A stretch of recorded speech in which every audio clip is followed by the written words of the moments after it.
Here he comes! Here comes Speed Racer! We all know about Speed Racer, Racer of the Speed. He's the driver of the Mach 5, he's a demon on wheels, and he's going over that cliff! Speed Racer is one of those TV shows that everyone kinda knows about. I can't remember actually watching it as a kid, but when I saw parodies of it, I knew exactly what show they were making fun of. The version of Speed that gained the most notoriety is the 1960s anime, which survived thanks to dubs and reruns well into the 90s and is remembered fondly by many. Nowadays, the anime has kind of reached the meme status, which it totally should have because it's hilarious. Are you my brother? Are you my brother Rex Racer? So when it comes to reimagining this show as a movie, the first and also the last people I would pick for the job are the creators of The Matrix. You might know Lily and Lena Wachowski as the masterminds behind the best live-action series of all time, Sense8, but they weren't quite there yet. When their Speed Racer movie came out in 2008, they were mostly known for their work on The Matrix and V for Vendetta. So for them to tackle a quote-unquote kid-friendly comedy action movie about a 60s anime character was a bit of an unexpected move. The Speed Racer movie is considered a failure. It didn't get much love from critics upon its release and it underperformed at the box office, competing against other blockbuster titles such as Marvel's Iron Man. Because of this, it would be easy to write it off as just another unsuccessful adaptation, as many people have. But when I look at this movie, I see a work of fiction that is visually unlike any other, and that elevates its story way beyond what would be expected of any adaptation out there, precisely because of the perfect union between its themes and its style. It hasn't left my mind since the day I first watched it, and it's gotten to a point where I can hide it no more. I want to talk about Speed Racer.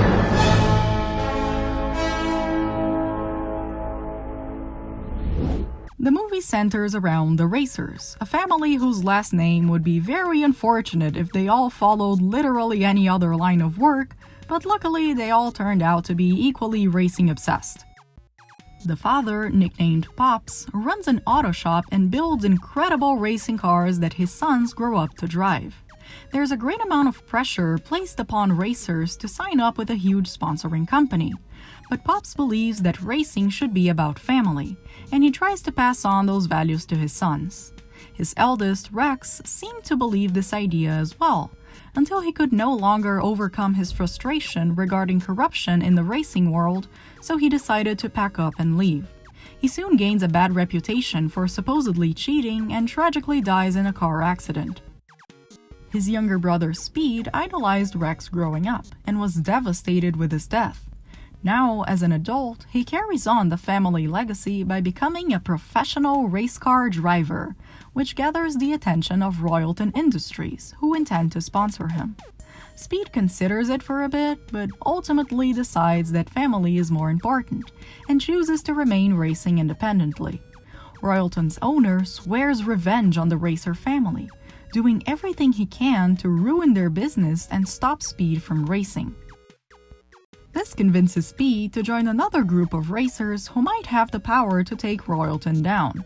This team is composed of Teijo Tokogan, a driver with enough evidence to incriminate Royalton, and the mysterious Racer X, a masked driver who is publicly known for causing disaster when in reality he fights to stop it. The deal was that if they won the next cross-country rally, Teijo would release the information that could help Speed and X take Royalton down.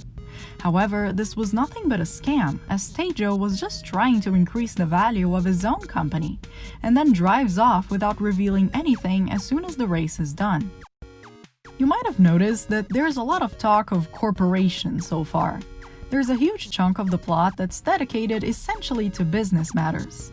Royalton Industries has a great interest in sponsoring Speed, and when the boy declines their offer, the owner descends into this cruel monologue about how all races are fixed and money is the only thing that holds any power. The plot to take them down is really just an excuse used by another company to increase the value of their stocks and guarantee them more profit. It's convoluted, soulless, and painfully unattractive. And it doesn't matter, because that's not what the movie is about. Speed Racer is about existing in defiance of that world, and of crafting your own identity through family and passion. The cold world of corporations exists in direct opposition to the Racer family, who regard the huge sponsors as the incarnation of evil. Speed refuses the Royalton sponsorship essentially out of love for his family. He knows that this is the kind of discussion that pushed Rex away, and he doesn't want to ruin what the Racers have now. Speed holds on to the idea that the art of racing is enough to change the world and restore a sense of justice to the sport that seems to have been lost. Racing is what brings his family back together after Rex's death, and is what he knows how to do best. But as Tejo betrays him and uses Speed's abilities to fuel his own profit-driven plan, it forces Speed to question the real reason why he drives. In reality, the troubles that plague the Racer family go back a long time. Pops tried so hard to teach his sons about the importance of family that he couldn't see that Rex needed more than that. Rex believed that merely refusing to join the company world wouldn't really change anything, and that he needed to take more action if he truly wanted to destroy a system he despised. As he prepares to leave the house, a young Speed asks if he can come along, but Rex says that he needs to do this on his own, passing his car down to his brother. Years later, as Speed has become a professional driver, he still can't outrun his brother's ghost, slowing down on purpose before finishing his race at the beginning of the movie just so that Rex could continue to hold the record. As long as Speed doesn't win, he can still race alongside his brother. Speed's love for racing has always been tied to his love for his family, but when it becomes the reason why his family is in danger, he finds it harder and harder to see purpose in it. As Tejo approaches him with the promise that racing can destroy Royalton, Speed's hope in racing is once again reignited. What started as a plot to keep his family safe soon starts to gain another layer of meaning as Speed grows convinced that Racer X is actually his brother, assuming that Rex faked his death and took on a new identity. Speed is essentially still chasing after the ghost of his brother, projecting Rex's identity onto someone else to race with, and for as long as they're together, racing can still be meaningful. When Tejo betrays the team, this projection of Rex is all that Speed has left.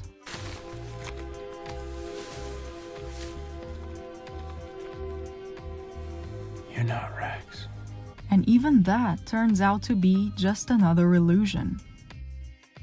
Now that driving has lost all meaning, Speed decides to leave his family behind, and he is confronted by his younger brother Spritle.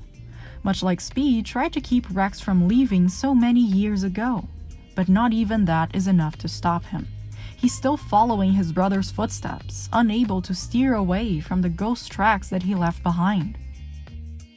What stops Speed from walking away is the moment his father sits down to talk to him, admitting he should have done more to stop Rex from doing the same. Pops has realized that it's unfair to demand a son to stand behind his family's choices when the family itself wouldn't do the same for him, and he won't make that same mistake again. With the support of his family, Speed decides to believe in the power of racing one last time, competing in the Grand Prix. The final act of the movie takes place entirely in this last race, with Speed finally managing to expose Royalton for his dirty deeds and win first place in the process. The real victory here, however, is that Speed was finally able to define himself as a racer, both in name and in trade. What finally snapped him out of the looping process of following his older brother's moves and possibly dooming his younger brother to the same fate was the support of his family and the strength of his own passion. He races in the name of everything that's brought him to where he is, in honor of those who love him and in spite of those who hate him, not because this path was destined for him, but because he chose it to make it his destiny. There's an overarching question of where passion comes from, and how we can keep it going in a world that is set out to destroy it. The answer comes from taking strength in those who support you, and in fighting to make your mark in the world. Because once you do, there won't be anyone who can erase you. And this story wouldn't be nearly as powerful if it had been told by a pair of directors that didn't make the movie look like this. There's this challenge when it comes to adapting pre-existing works. You inevitably have to make changes to the original source, but you can't change it to the point of making it impossible to recognize. In the case of Speed Racer, the quest becomes even harder, thanks to how well known the character and the style of the original series had become. The 60s anime was the main inspiration for the Wachowskis since they grew up watching it, and you can see enough of the series in the movie to immediately recognize it as a Speed Racer incarnation. The whole gang is here, including Speed's family and his girlfriend Trixie, and the main source of action remains the crazy racing, with all of the Mach 5's mechanical capabilities. Although the anime is very episodic, with its main arc spanning 2 or 3 episodes at best, there is this bigger theme that Speed can always count on his friends and family to help him out when he needs it. So making a movie based on the power of such bonds proves that this adaptation goes beyond merely aesthetic choices. The anime is also known for being full of dramatic reactions, and everyone talks enthusiastically fast. I'm in the middle of a race, Trixie. Don't talk to me now. Can't you wait till it's over? Sparky, I know they are. That's why I want to try to beat them. Nick Oil is the name, and I'm a pretty good racer myself. Why don't we have a race to see which one of us is better? Okay, let's go. Compared to that, the Speed we got in the movie is a lot more soft-spoken, even when compared to the rest of his live-action counterparts. Well, excuse me for asking, but what do you want? This reinterpretation is similar enough to sound familiar, but different enough to stand out. As much as I love the fast-talking, overreacting anime Speed, the soft 2008 version fits him really well. Having a character that is a bit more subdued brings a great sense of balance in a world that is so visually loud, and he's still given enough moments to really bring that classic Speed acting. Speaking of visually loud though, just look at this movie. It sucks you in literally from the first second, with a kaleidoscope spectacle revealing the initial logos in wonderful shifts of color, merging into the title screen. What follows is a 16-minute sequence that is packed with information, taking us through the winding racetrack curves as Speed races against his brother's ghost, half lost in memories of his own past, and the joy he felt in having Rex by his side, and the unmeasurable grief of losing him, intercut with shots of his family that seem just as worried as they are proud, chasing that very same ghost, the memory of Rex alive in the figure of Speed, retracing his movements with unmatched skill and precision. It's both seamless and jarring, natural and artificial, and you're just riding along. This is art. The movie jumps from serious scenes to comedic ones in the blink of an eye, going from a threatening monologue about the future downfall of the Racer family to the childish adventures of Spritle and his pet. As drivers are poisoned in tense stealth sequences, we suddenly jump to a slapstick fight against literal ninjas. There's an underlying seriousness to the silliness of this world, and you can feel the stakes rising further and further, your heart still racing during the quieter moments, both from the residual adrenaline and from the sheer emotion of those whispered conversations. Family love at its finest. The Wachowskis talked about how experimental they were trying to be with this editing style. We don't experience the world in sentences and capitals and periods. We experience the world in this rushing stream of consciousness and connections. So we had this moment where we're talking about cubism and the way that cubism offers these this construction of art based on the imagination of perspective.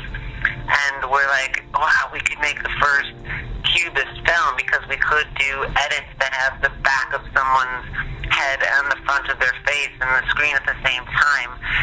This motivation shines through in every scene of this movie. It is a living painting of multiple facets, like it's trying to reach an entirely new dimension. And this visual philosophy also applies to the story itself. Take the scene right after Speed refuses the sponsorship proposal, and Royalton explains all of the tragedies that are about to befall the Racer family. He is going to cheat, and Speed is going to lose. His family will be sued even if the claims are false. And all of those events unfold on screen right as Royalton is describing them. It's two completely different moments in time, happening simultaneously, and you have no idea of what is the past and what is the future. Where does the flashback end? When does the flash forward begin? Who is imagining it and who is living through it? It's an endless stream of events and colors, bending the very concept of progression. It feels like the characters are looping through time. The past might as well be the present, and there's no difference between it and the future. They are running in circles, both in visuals and in the narrative, trapped in the cycle of corruption and frustration, chasing after the ghost of a past hope for a better future. Once Speed breaks free, it's undeniably breathtaking. The last race is a mixture of all that matters to him. The memories of his brother, the encouraging words from his family, the downfall of Royalton and the system he stands for, all coming together to drive him forward, merging in a cascading sensory overload, colors and sounds fusing together only to become undone, engulfing him and guiding him until he emerges victorious. Speed is the result of all that came before him and all that moves him, and he is finally himself. As he breathes in after his final victory lap, almost as if coming out of a trance, he is welcomed as a victor as the world once again takes form around him, a world shaped by the results of his passion. Regarding the visual style of the movie, the Wachowskis also said, "We work in a medium that is one of the most rigid aesthetically.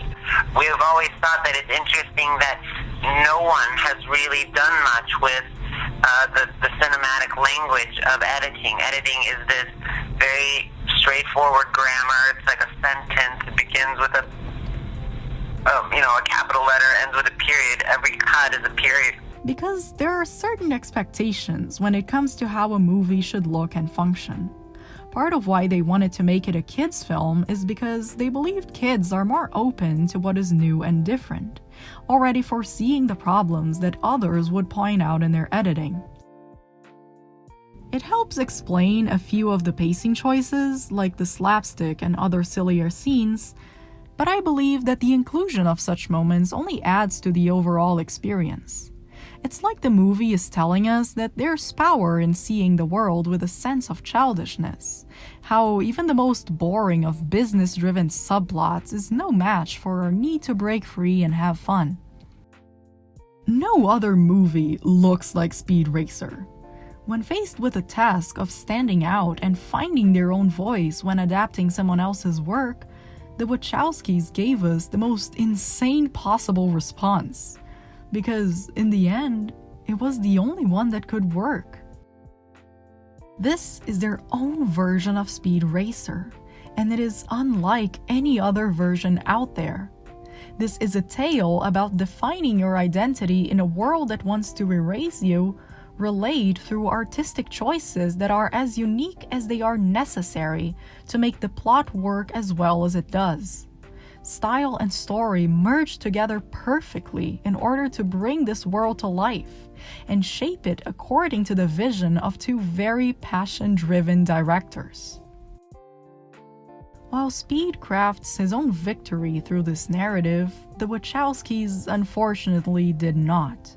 Losing at the box office and missing a mark with the critics, we're now stuck in a world where we have a dozen other Iron Man-like features. I wonder if this movie could have stood a chance under different circumstances, like maybe a different premiere date or a different target demographic. But although I struggle to think of how it could have succeeded, I struggle even harder to see why it failed.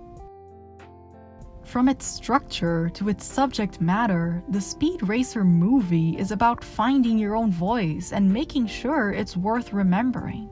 And I can certainly say it is an experience you will never forget. Thank you for watching. Well, hello there. It was very nice of you to watch this video. If you have enjoyed the video, you can do those cool things such as clicking the like button, subscribing to the channel, and clicking the notification bell too. If you really like what I do, you should consider supporting me on Patreon. I have linked it down in the description and I highly recommend you check it out. If you follow me on Twitter, then you've probably seen my ongoing love for this movie and characters, so it was only a matter of time until I made a video about it. If you don't follow me on Twitter, then you're honestly missing out. Feel free to leave a comment down below, especially if it is about how much you love Speed Racer. Please share this video with your friends so that I can continue to spread the word about this Wachowski's masterpiece. Thank you so much for watching, and I'll see you on my next video. Bye! Also, it turns out that Racer X really was Speed's brother, but Speed never finds out the truth. The Wachowskis kinda try to keep this a secret, but the anime just doesn't care. Speed does not know that the driver of this car is secretly his older brother Rex, who ran away from home years ago. Unknown to Speed, this is his older brother Rex, who ran away from home years ago and is now known as Racer X. It's Speed's older brother Rex, in disguise as Racer X.